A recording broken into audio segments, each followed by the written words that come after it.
Welcome to the Health Update. I'm Madison Kasper. With me is Dr. Aarti Raja, Mako Media's Science and Health Advisor. Welcome, Dr. Raja. Thank you, Madison.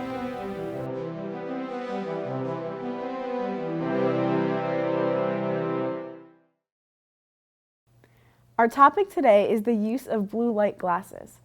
Dr. Raja, what are blue light glasses? Blue light glasses are basically glasses that filter out these short wavelengths of light. And what that does is when the glasses filter out that light, the belief is that it reduces the production of a certain compound called melanopsin within the human body.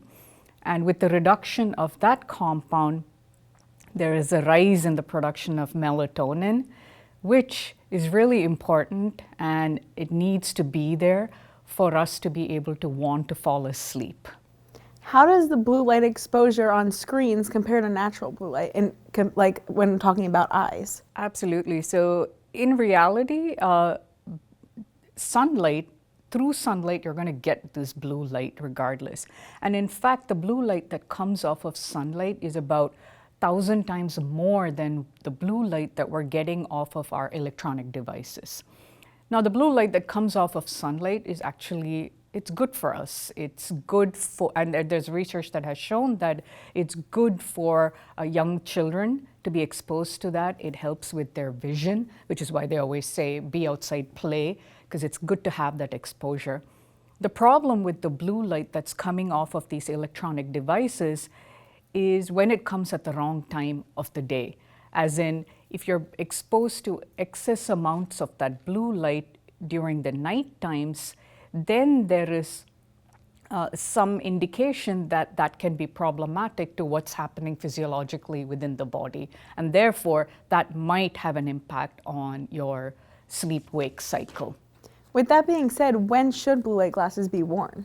So, if there are people, for example, who have a diagnosis of a condition like insomnia, where they're just having trouble sleeping, and it's actually a condition that has been diagnosed, in those people, the usage of blue light glasses may help them have better sleep patterns. And that's actually the studies that have, where it has been shown to have some effect, are in that group of people. And in some cases, if there are people who work certain jobs where, in given modern day type of jobs where they're completely working like in the flip cycle, where they're forced to be awake all night because of their job, but then they end up like resting during the day. So when people are spending that kind of time continuously for days on end, weeks on end, months on end, for those people, perhaps there's some significance to using those blue light glasses. But again, it's a small subset of the population. Any last thoughts?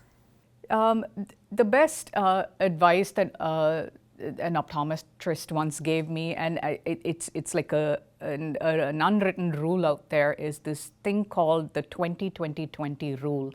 And what that says is when you're using these devices, and if you're using them a lot, the best thing to really do is to reduce that eye strain is this 20-20-20 rule, which literally means every 20 minutes, take a break from the screen. Don't look at your screen. Look at something that's 20 feet away and look at it for 20 seconds. And then go back to your screen. Doing something like that in itself is going to help with the eye strain. And then if you're really worried about the blue light causing a disruption in your sleep cycle or sleep-wake patterns, then maybe think about these glasses, but again, using them in the night so that you can reset your circadian clock is the way to do it. But again, unfortunately, the research doesn't necessarily point towards that as being effective. Thank you, Dr. Raja. Thank you, Madison. This has been the Mako Media Health Update. I'm Madison Kasper. See you next time.